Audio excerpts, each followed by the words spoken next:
Hello, good morning. Can you all hear me? Yes? Well, thank you very much, everyone. Maybe those ones sit at the back, if you want to get a little bit closer, would be great. But good morning, everyone. Thank you very much for joining us this morning. My name is Danielle. I'm a senior manager of environmental issues at the PRI. And I am responsible for the coordination of the investor working groups on palm, cattle, and soy. Palm oil, I think, is an ongoing engagement, an ongoing project that has been going on for 8 years. We have over 50 investors involved in this project. And last year, we launched the cattle and soy project in partnership with Ceres, financed by the Moore Foundation. But why do you think we are working, with these 3 specific commodities? I think they all have something in common. They're all very linked to deforestation. I think everyone here, I don't need to try to persuade anyone, I think we're all very aware, but the agriculture sector is responsible for enormous global ecological footprint. It takes up nearly 40% of the Earth's surface, not covered on ice. It uses around 70% of the fresh water in the planet, and is responsible for 30% of the global greenhouse gas emission. Around 18% of that linked to deforestation. Last year, sadly, we lost 1 football pitch per second. That's total up at the size of nearly the country of Italy over the year. So it's a big issue. So why should we pay attention for this problem? Why should investors be looking into it, companies? And these 3 commodities, palm oil, soy, and cattle, I think they have been on the radar for many stakeholders. But are there ways to deal with these issues, to manage these risks? Can we create opportunity from this massive risk as well? So here, I think I have a fantastic panel. I'm very lucky. I have here, I'm very proud I'm Brazilian, and I have a big name from Brazil, Professor Carlos.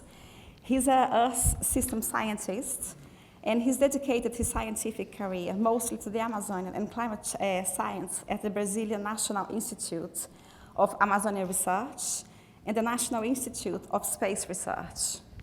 I have Lucan Pepelembos, who works with APG Asset Management as a Senior Responsible Investment and Governance Specialist. A very important highlight, I think, in his previous life, he used to work at IDH as well as a Director of Innovation. IDH is a sustainable trade initiative, a public-private partnership that co-invests with corporates in sustainable commodity supply chain. We've got Stewart Lindsay, who is Vice President of Global Corporate Affairs at Bunge Limited. I think everyone here knows Bunge, but a very important company. It operates in over 40 countries around the world. And we have Johnny Brom, who is the founder and Chief Investment Officer of Sail Ventures, investment firm based in Amsterdam. And Johnny is responsible for the management of the End Green Fund. He's going to be able to explain to you and give you a good overview of this fund and how we can potentially transform these risks in an opportunity. So I'm going to give the floor to Professor Carlos now. Thank you very much.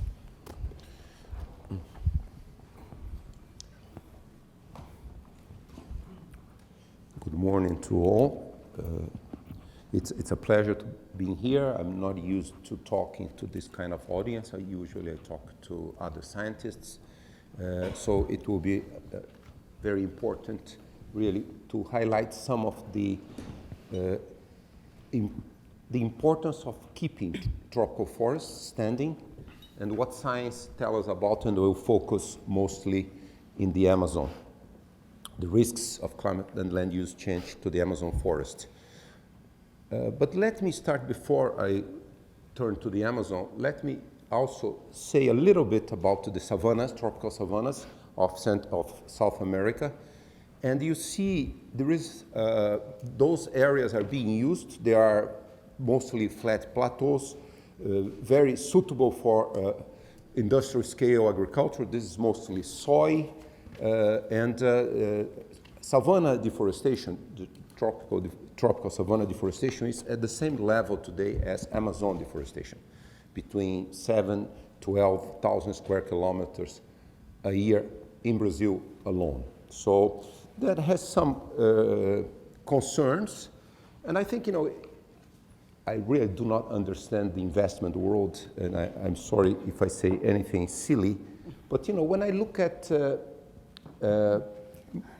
miniaturization, automation, and what some people, experts tell what will be agriculture in 20 years' time, or shifting diets, the perhaps meat being produced with vegetal protein and not animal protein anymore. If that really takes place in 20 times a year, as some experts predict, agriculture will be very different in the future, particularly for the tropics and particularly for the savannas. So I think my colleague here, Stewart, will mention a little bit. I think it's a very interesting initiative. It's relatively small, $50 million, but Bunge, the Nature Conservancy, and a bank in Brazil, Santander, they are looking for how to convert some of this degraded land, pasture land, into productive soy. However, one has to be very careful and to have safeguards, because if cattle ranchers get this money, they will proceed and get more deforestation. So there has to be important ethical principles. Well, we know very well today the value of forests for the planet. They have more carbon than non-fossil fuel reserves. They uptake 30% of what we inject in the atmosphere in terms of CO2. And zero deforestation policies over the course of a few decades are really essential for the Paris Agreement reaching its goals, 1.5 to 2 degrees warming.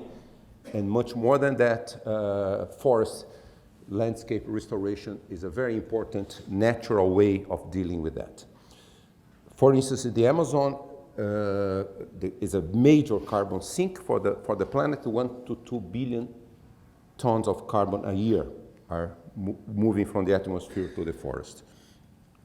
The Amazon as a whole has a very important way of protecting the forest. Indigenous lands, they have, it's about 47% of the Amazon basin is under some kind of protection, although severely threatened. However, the mode of development starting in the 60s and 70s in Brazil, all Amazonian countries, is one of replacement forests. Today, we have 17% of the forest has been cleared. And why it's so important? Of course, we know, as a matter for carbon, the forest stores 120, 150 tons of carbon per hectare. Sometimes parts of the Amazon up to 200, and that most of that carbon goes into the atmosphere. However, I've been studying for a long time how climate changes with deforestation. Some people say, well, you change one vegetation to another vegetation. Can really the climate changes a lot? And in fact, it does, mostly because pasture grassland has shallower roots, deeper roots in the forest, and that means that I will be very brief for lack of time, but basically the way forests recycle water, deep roots recycle water all year round, evapotranspiration forests all year round, not only during the wet part of the year, and that's very important to keep the forest. Forests produce a lot of the rain that helps maintaining the forest, tropical forests. This is tropical forest. And this is very true for the Amazon. And of course, forests are also cooler because most of the sun's energy goes into transpiration, evapotranspiration, not hitting the air as some other vegetation types like grass. This is the Xingu Indian Reservation, a very large Indian reservation. But just to say, next to that Indian reservation, the yellow patches there are deforest. Temperature is 2 to 5 degrees warmer. So also forest leads to major warming. I just want to highlight some of the synthesis of our work and why we are so concerned about the Amazon. So you can see almost visually here the evapotranspiration. And in most of the Amazon, in about 60% of the Amazon, most rainfall comes in these short rain episodes. And 5 millimeters, 7 millimeters, so it's not massive rainfall coming from large scale atmospheric circulations. This is rainfall that the forest is producing. And that's very important to maintain in the forest. And we've been making a number of calculations saying that we have the risk of these tipping points in which this is the current situation, the Amazon with forest, and that situation, the Amazon forest near the Andes, and a degraded savanna-like vegetation, or even more degraded savanna-like vegetation due to fire and droughts. So the next question we're asking, how close we are from this tipping point? Are we close to the tipping point? And we've been looking at what climate change, warming, global warming, is a driver of transgressing this tipping point. Regional deforestation, we have about 1 million square kilometers already deforested in the Amazon forest. Also, they changed the local climate, as I showed, much warmer temperature and less evapotranspiration and less rain. Fire, forest is becoming vulnerable to fire. Wet tropical forest is impenetrable to fire. So that's why they evolved as forests, as biodiverse as they are. But fire is becoming more common. Also, global warming enhances lightning. Lightning becomes more frequent.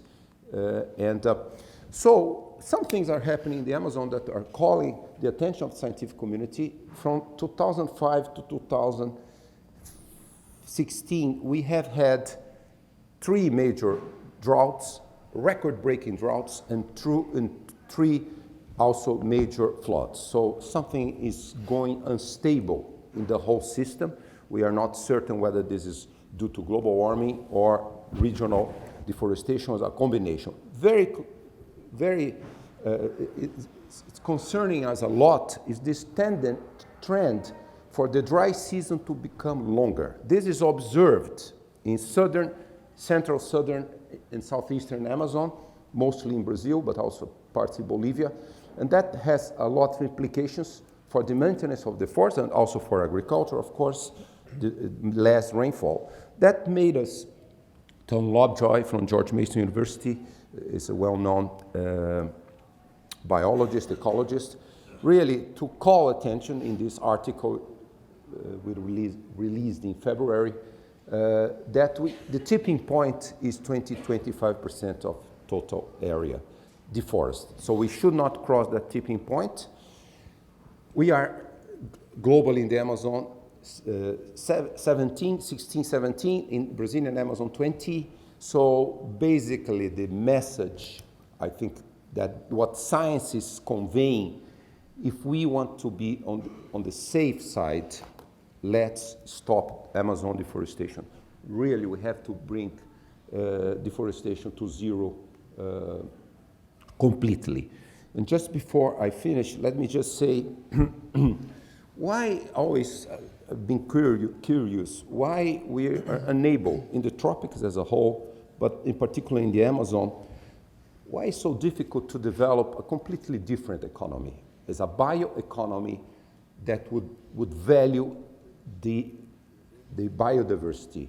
Biodiversity has been shown in a very small scale that you can extract a lot of value, a lot of economic value.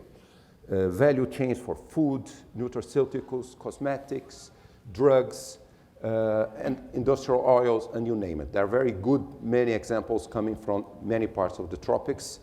So basically, the question I think I'm posing, and also I'm working on these issues, but it will be also very important for this community investment community to start paying attention. Can the modern technology of the fourth industrial revolution harness the biological and biomimetic assets of the Amazon biodiversity, tropical forest biodiversity in general? I firmly believe that we should try that route as well. Just to my final slide is just to remark that really we have to have policies and responsible investments in line with maintaining the Amazon forest and also the Brazilian tropical savannas, the cerrados. This is very important. I think technology can help us in that direction, very much so. But certainly we need a global agreement, a responsible investments, principled investments to reach that goal, which also, I should say, not only to preserve the forest, the biodiversity, the climate stability, but also, and perhaps even as important, to keep people, the well-being of people and happiness of the people. Thank you very much.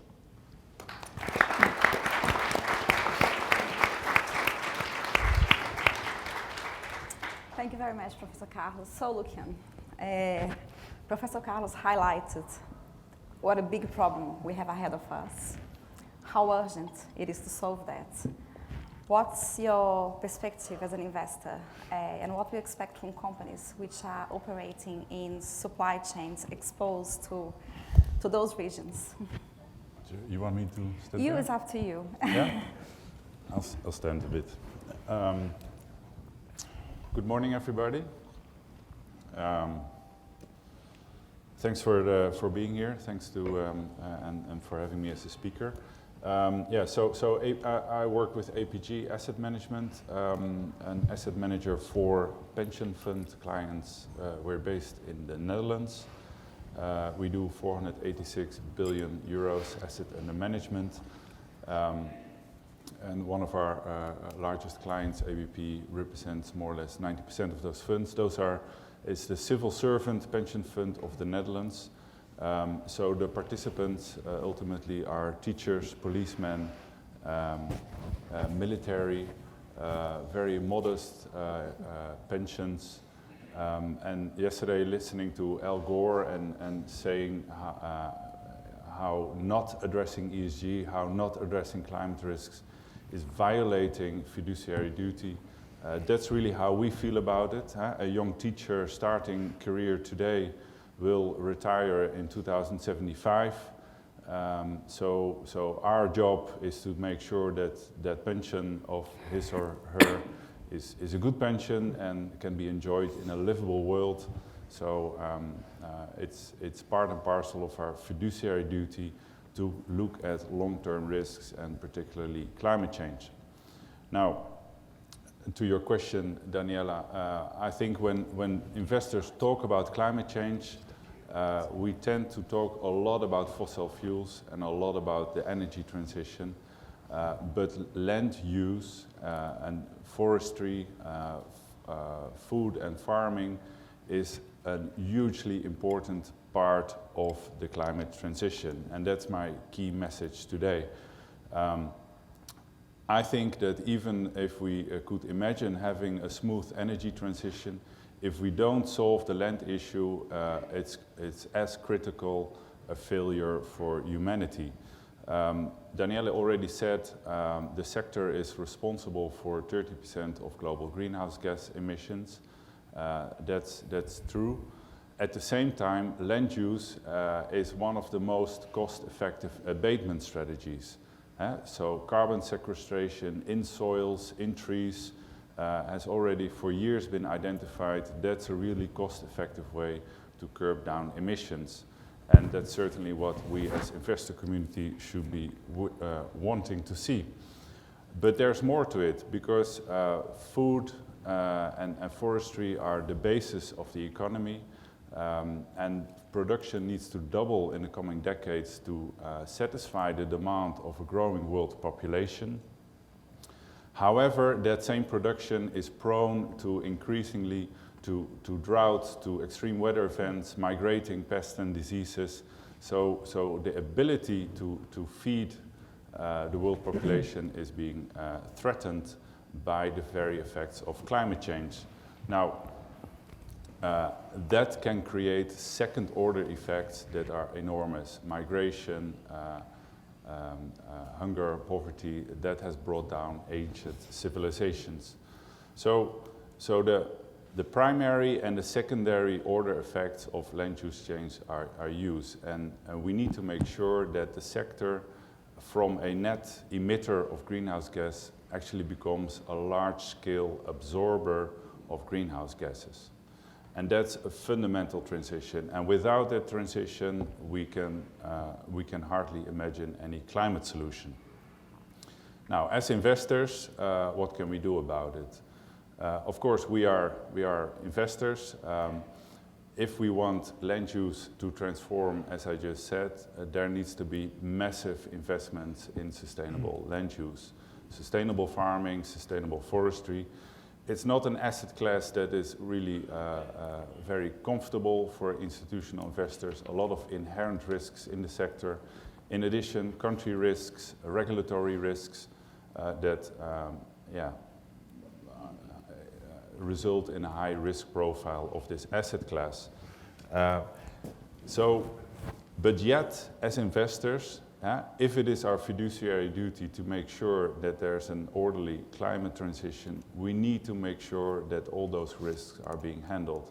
That means active engagement with governments, with companies, whatever is needed to bring down that risk profile in the land use sector. And I see a lot of political debate, a lot of discussion around energy transition, but this discussion needs to be pushed forward.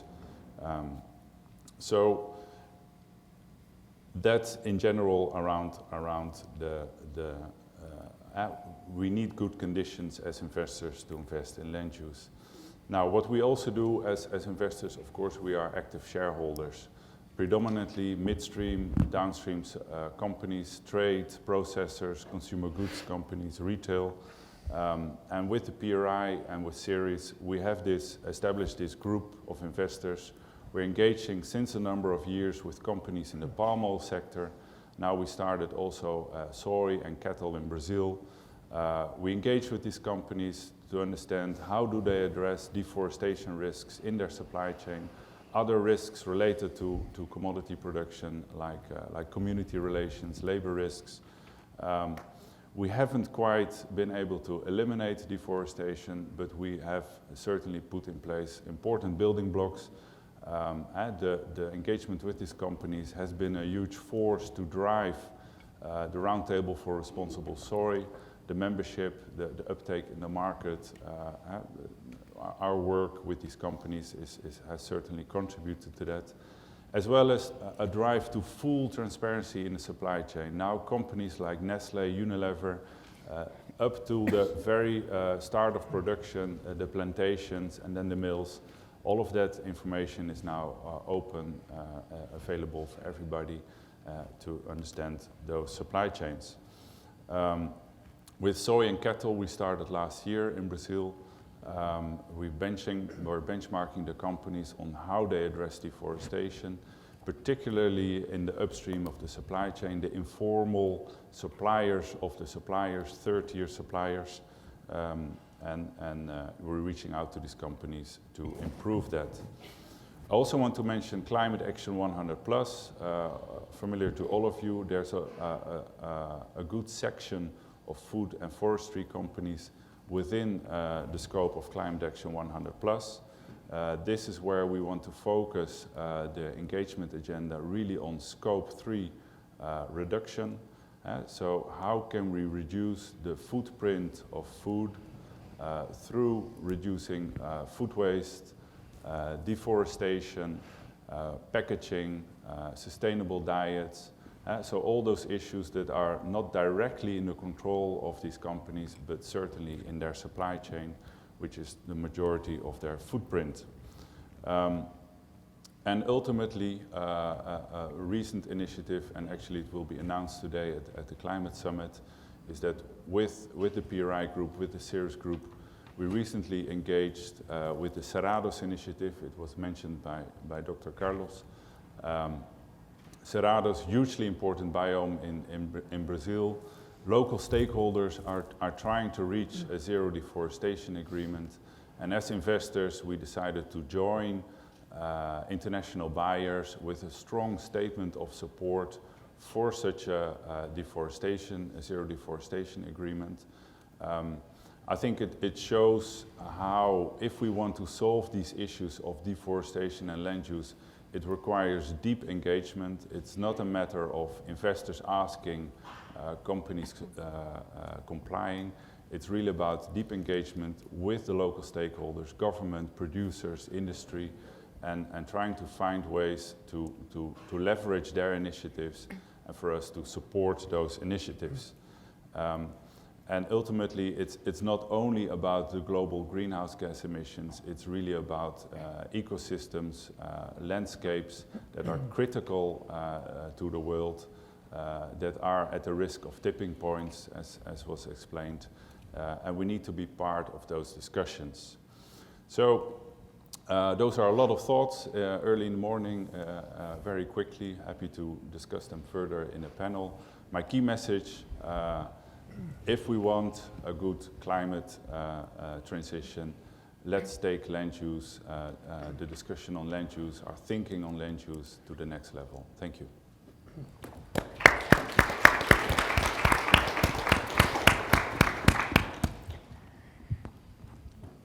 So, Johnny, we've been talking a lot about risks here. Is there opportunity to transform these risks into opportunity? Thank you very much.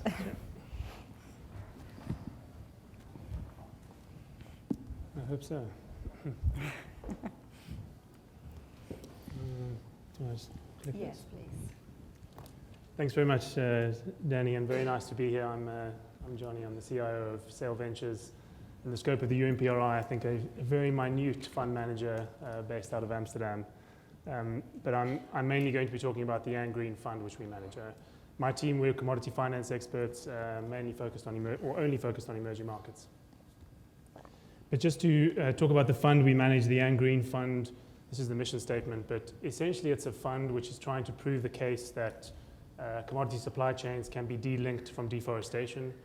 So we're very much focused on tropical forest countries and trying to prove this thesis, and also the fact that this process can be financed and financed sustainably.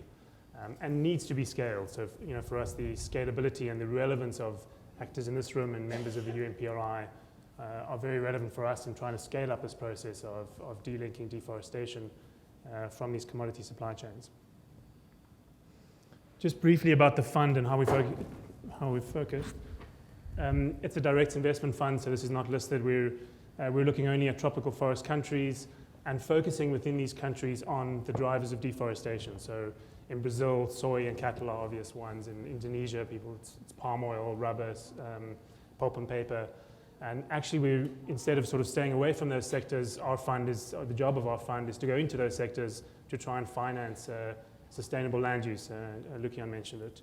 The way we look at sustainable land use is twofold. It's both on the production side, commodity production, so the asset from which one can generate cash flows and can intensify and sustainably use land, particularly on degraded lands, but then also the forestry asset, so the conservation side, the reforestation side of a client's land or land use or actions in the landscape, and we combine those in our investments. So when we're looking at an investee company, we're looking for returns on both the production, we call it commodity production, and also the protection side, which will generate for us an environmental return.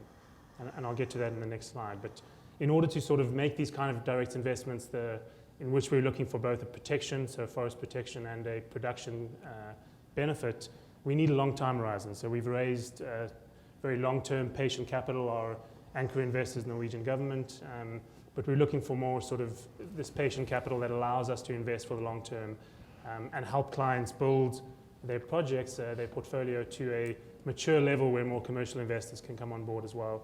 The Unilever Group recently invested as well, the reason a company like this will invest in our fund is because they have, as you know, sustainable sourcing commitments. They're trying to find ways to influence their supply chain. The Ang Green Fund is one of those ways to be investing in their supply base to improve the quality of their suppliers. If we just think about how we are generating return, and Danny, you asked for some of the upside or the opportunities in this space. The way we break it down, of course, we're looking at, as I said, production and protection. There's a cash flow, there's an opportunity for an economic benefit from the commodity production, but we also, with our client, agree on environmental returns. Our investors are looking for not just an economic payback, but also an actual environmental return, and we break that down sort of as mathematically as we can into hectares of natural forest being protected. You think of a concession in Indonesia, a client might be intensifying their rubber or their palm oil, but there's also probably forest in that landscape.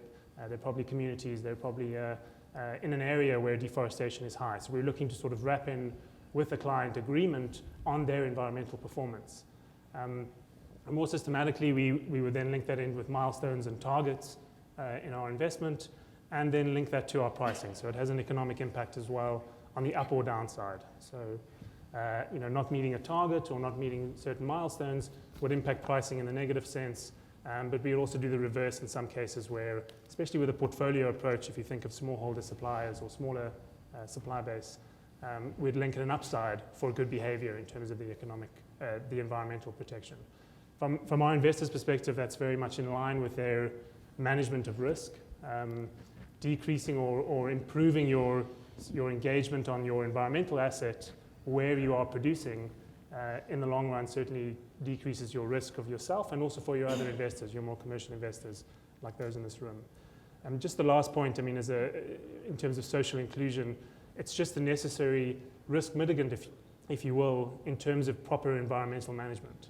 Again, to use the example of a concession, typically these concessions have a number of villages and communities on them, smallholder suppliers. It makes sense for the client, for the company, to engage these actors and to include them in both the production and protection side of how they're doing business.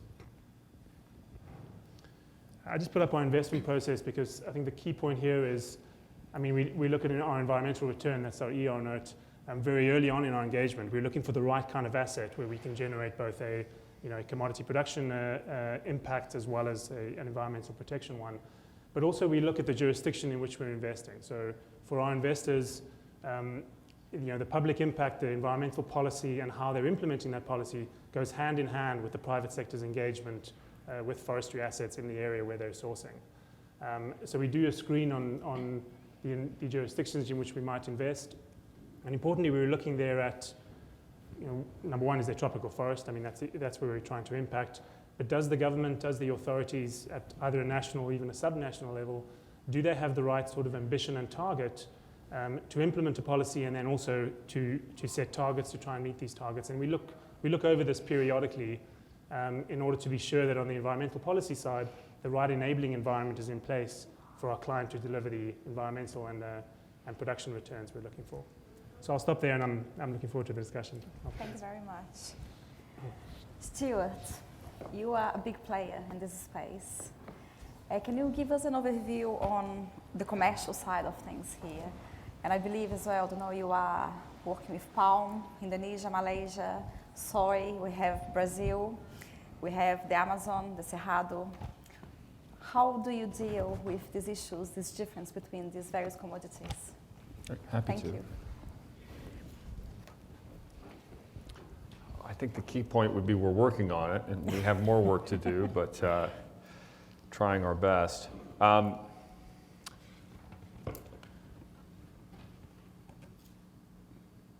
think I have a set of slides. Yeah, should be the next one. Oh, it's just advanced. Yes. Okay, thank you. Sorry about that. So for all the reasons already mentioned, this is an extremely important topic. I won't go into further elaboration on that. It's important to Bunge for many of the reasons Carlos talked about. In fact, the sustainability of agriculture itself is dependent upon this topic and tackling deforestation and land use change. So that obviously speaks to the long-term sustainability of our business. But it also cuts in other ways, considering our license to operate, the marketability of our products, our access to capital markets. All of these things come into play, and it's why have been active in this topic for many years and why we're motivated to take further steps. We have a zero deforestation commitment that covers all of our value chains. We're primarily, it's relevant in grains and oilseeds in South America and as Danny mentioned, in palm oil in Southeast Asia.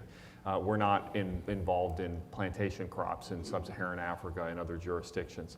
I can assure you that this is a topic that we talk about at our sustainability committee of our board every time they meet, every quarter, in great detail. And it's quite clear to us that we have to meet our commitments and apply our policy regardless of the complexity on the ground of which there is no shortage. I'll just take a couple minutes to walk through some of the things we're doing and also offer a couple of perspectives. And I think one of the key ones would be, we're at a very interesting moment where the tools that exist to identify, to qualify, quantify, track, trace deforestation in product value chains is really advancing widely, either in independent ways by what companies are doing or on public platforms or government platforms. So we have more tools at a lower price point than we've ever had before to create verified chains. I think what's important is that the economic signals that we send utilizing those tools follows very quickly behind. And I think in some places we see a little bit of a disparity there. So we're approaching this really in a common way across our value chains, which is increasing transparency, increasing our ability to verify the deforestation-free or the sustainability of our products, and then having some impact on the ground writ large. You can see this in palm oil. This is just a snapshot of our palm oil dashboard. We have key metrics up there, mill lists with GPS coordinates. We're talking about the places that we're doing mill engagement, a grievance process that's public, grievance list, et cetera. The verified area is we're spending a lot more time today across our value chains doing independent satellite monitoring of the farms or the concessions from which we're buying. So we're trying to get as many concession maps as possible from palm suppliers.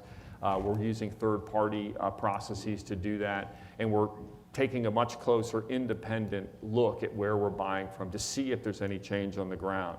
So we're very interested in having further transparency down to the concession as a qualifying process for new suppliers and the rest. It's not a perfect process, but we're heading in that direction.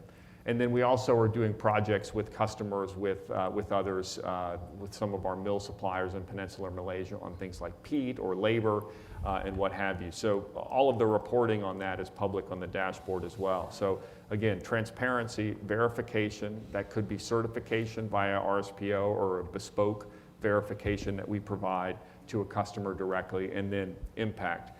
On the grains and oilseeds side, very similar. Three-part strategy. The first is the traceability and monitoring. So we've reached in key parts of Mato Piba in Brazil and in the Chaco in Argentina over 90% traceability to the farm, which could be a GPS point in some cases, or it could be, in the case of Brazil, a car polygon.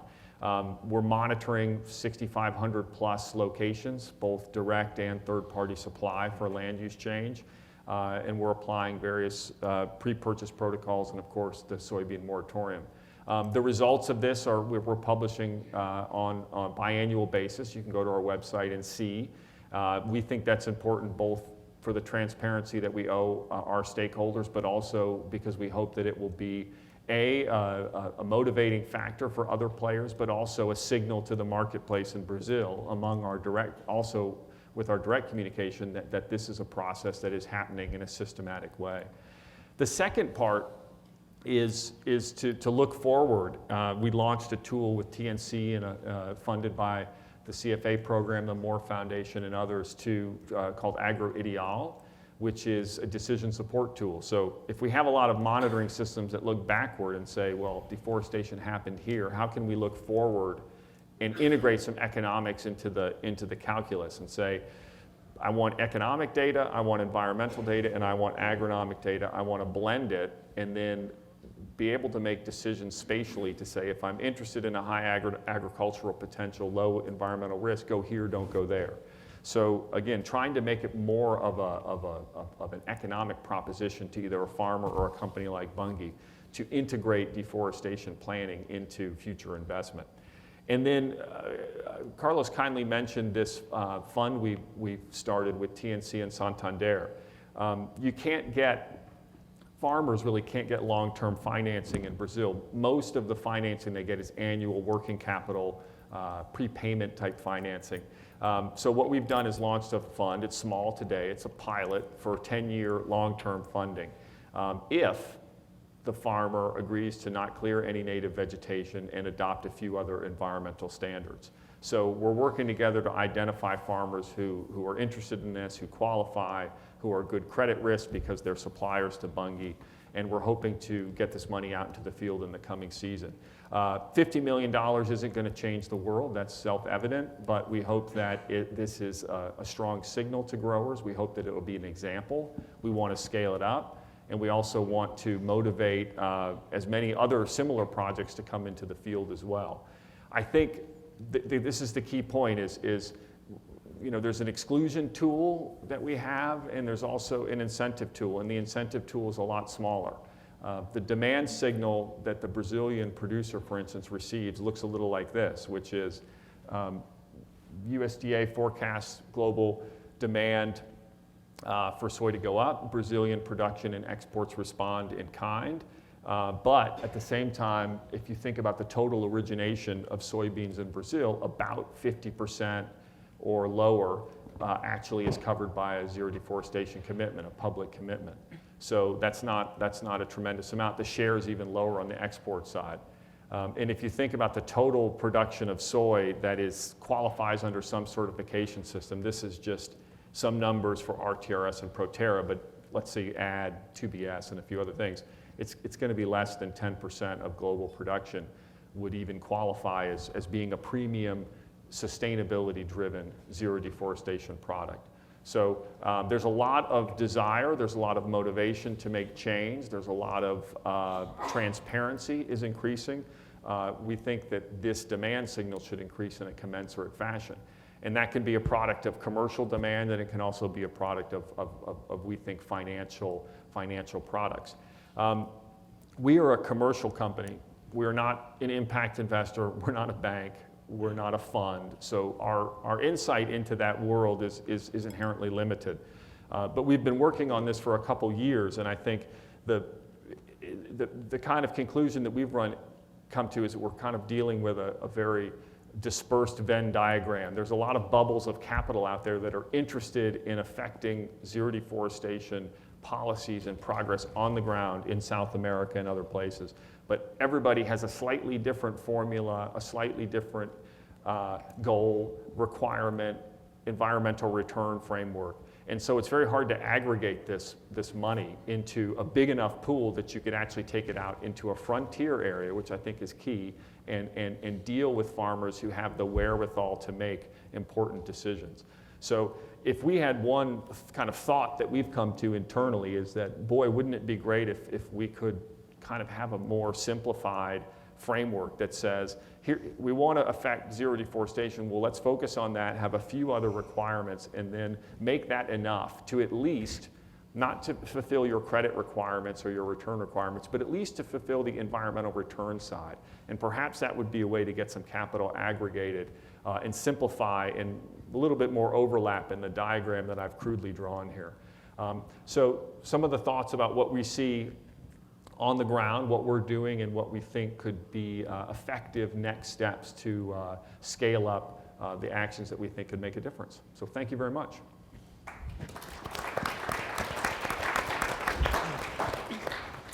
I will open up the questions to the floor in 1 minute. I just want to ask one question to Professor Carlos.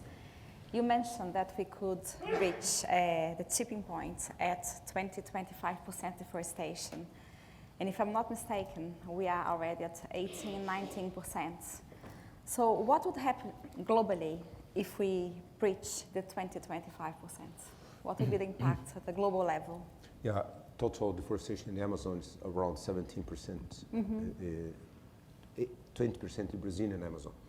Well, basically, if we transgress this tipping point.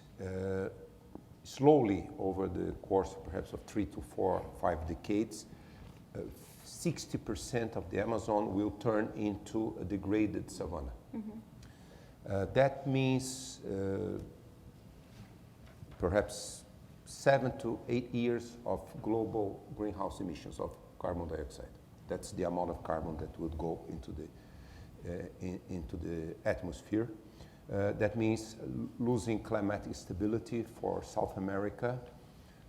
So basically, it would be very difficult to manage, even to reach the 2 degrees or 1.5 degrees, if we really move the tropical forest, if we lose the tropical forest. So the problem of transgressing the tipping point is that it will become irreversible. It's not that you stop completely deforestation, then the forest will reclaim the area back. The degraded savanna will be in a stable equilibrium with the new climate. So it will be there forever, or at least for a long time, hundreds of years. So it's a risk, and to avoid that risk, we need not only getting deforestation to zero, because we need also to keep global warming checked. Less than 2 degrees, wonderful, but for the Amazon, not more than 3 degrees. So we need to keep those two things together. Okay, thank you. We only have 10 minutes left, so I want to open up questions to the floor now. I think we got a few hands raised there. Eugenie, do you want to?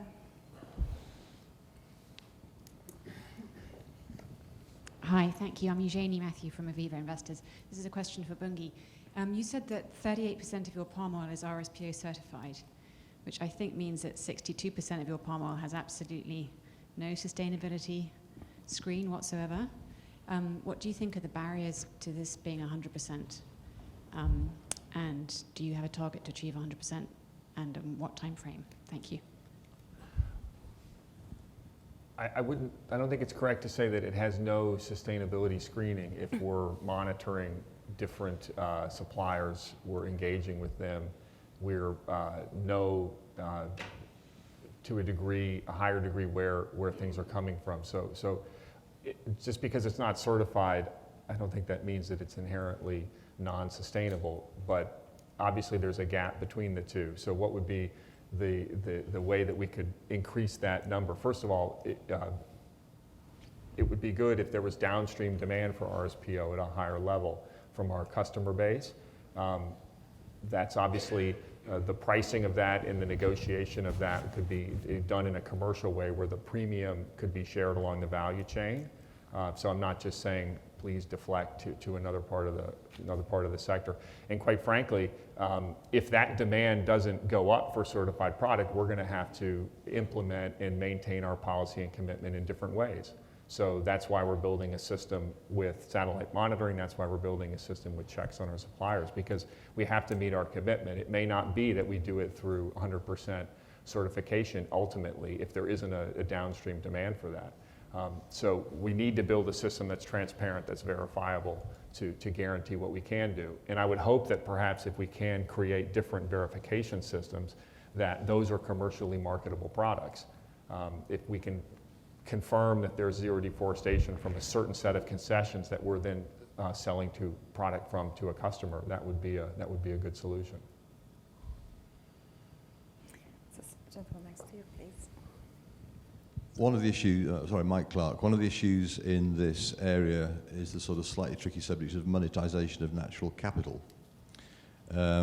If we sort of look at California having a sequestration and carbon price, and if you look at this from sort of systemic view, where does the panel see the best opportunities from a sort of system-wide view for the positive externalities we're talking about to be captured, since investors, as we all know, respond to incentives, and that often requires money to be part of the equation. So monetization of natural capital, where systemically are the best opportunities for progress? I can talk to that. Yes, so we do have some investments in farm and timberland. which also gives, some say, indirect exposure to carbon pricing incentives. So far, in our experience, that has been pure regulatory risk. And therefore, also in our investment approach, in our investment cases, carbon pricing is not part of the equation. It can be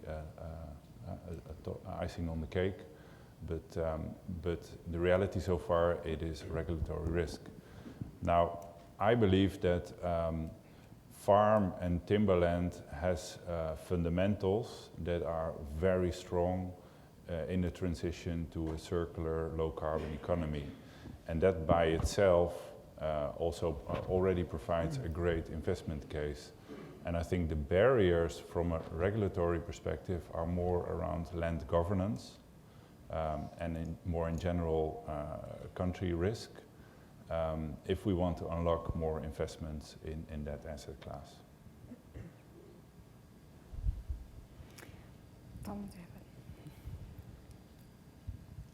Hi, my name is Marcelo Stabile from IPAM, and it's great that we have investment in all of this concern about deforestation, and I know all of your companies are concerned with deforestation as a whole, but I think what do you guys see as a solution for what would be legal deforestation? So people that have areas in their land that could be legally deforested. So Johnny, I mean, we see an income stream from the product, so the soybean or the beef, and how can we create value out of the forest that by law he could deforest? Because I think that's a very important thing to address in terms of area.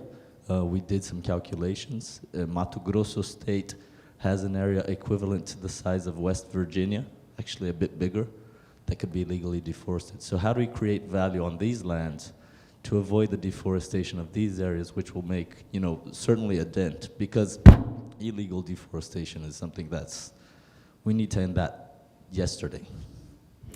And Johnny, just before you, it would be great to give a bit of a context to talk about the forest code in Brazil as well, and what they mean by legal versus illegal deforestation in terms of the protection of the Amazon versus the Cerrado. Because in Brazil, we have 80% of the Amazon is protected under the forest code, but the Cerrado is only 20%. So that's how when we refer to legal deforestation, I think that is a major issue that we have, because over there, land conversion is legally allowed. And I think that is what Marcelo is trying to bring up here. Yeah, and thanks for the question. It's a tough answer. As an investor, again, it's easy for us to exclude any deforestation from our investments, which we do.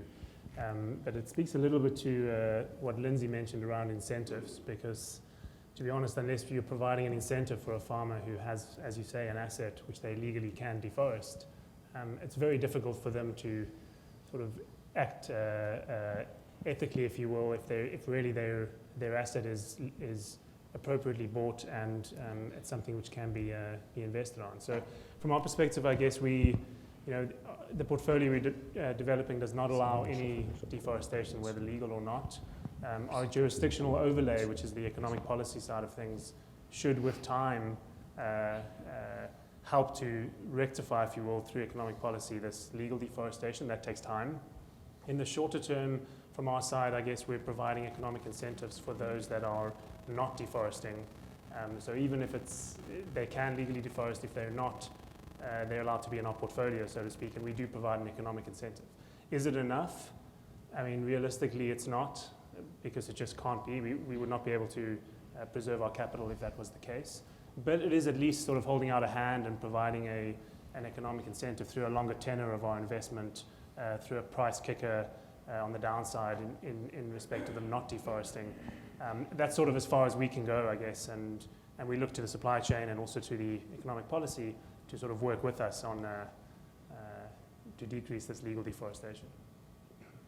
I think Professor Carlos, just to add, I mean, yes, legally they can deforest a certain amount, yes.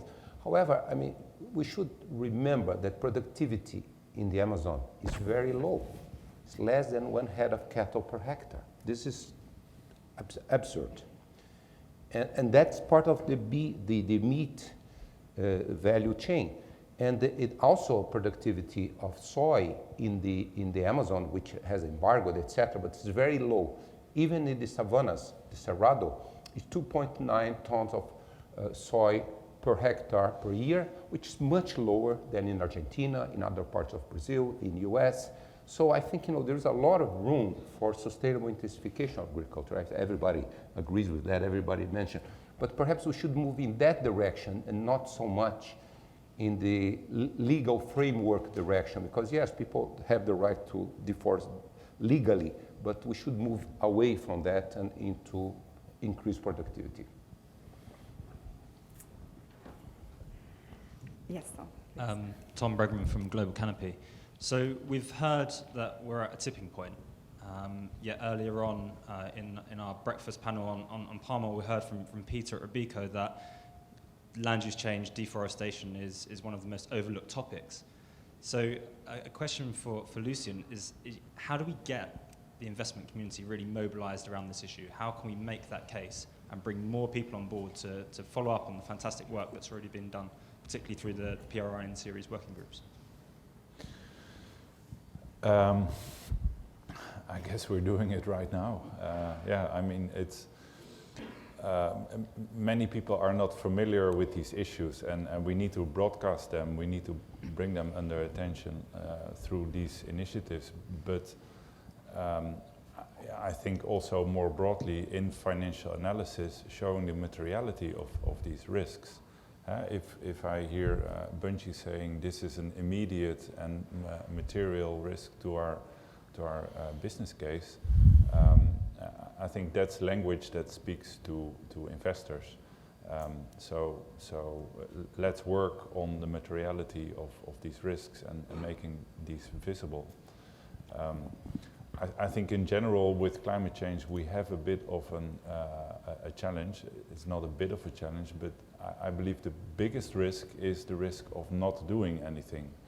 The biggest risk is not doing anything about deforestation, and then the tipping point is beyond control. But how do you show the materiality of not doing something? I think that's the trap of inertia inherent to the climate change challenge. We have time just for one more question. Please, the lady there was trying to, sorry. Hi, thanks. I'm Mary Kate Bullen from New Forest. We're a sustainable forestry fund manager. I want to thank the panelists. You all gave very concrete examples of some of the issues we're facing, as well as some of the actions your groups are taking, so thank you for that. It occurs to me that there's a lot of conversation around risk still, and I think thanks to the PRI's efforts and other groups like Ceres, we're much more aware of the risks of deforestation, but I would like to get the panelists' views on how we change the conversation to the opportunities of the forest sector and harnessing the power of land and forest to be an engine of the low-carbon economy. I think in particular, on the listed side, we talk about risks, and I'd like to think about unlisted assets getting into real assets, what types of opportunities we can find there. And just as an example, we manage just about 1 million hectares of land, that's 2.3 million acres. From that, we generate 4,000 jobs, 110 million tons of carbon stored in the area of that is productive. And within that, 40% is actually conservation area. So let's talk about those opportunities. Thanks. Any comments from any of the panelists? I could maybe Yes. just say something short.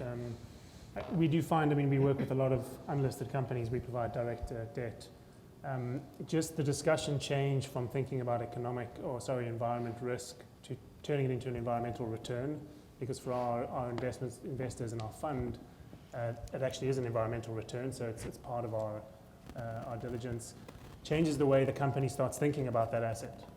Previously, all investors, and if you think if it's unlisted, typically they're receiving bank finance, are not interested in their non-productive assets. So changing that conversation into actually, those assets are interesting for us and we want them to be part of the investment, really changes the way in which producers acting on the ground, think about that asset. So as you say, then it becomes much more of an asset rather than just a liability for them. So that's so far what we found in just purely in discussion with these companies. Unfortunately, I'm going to have to end the session. I would like to thank you very much, my panelists, and please welcome, thank them as well.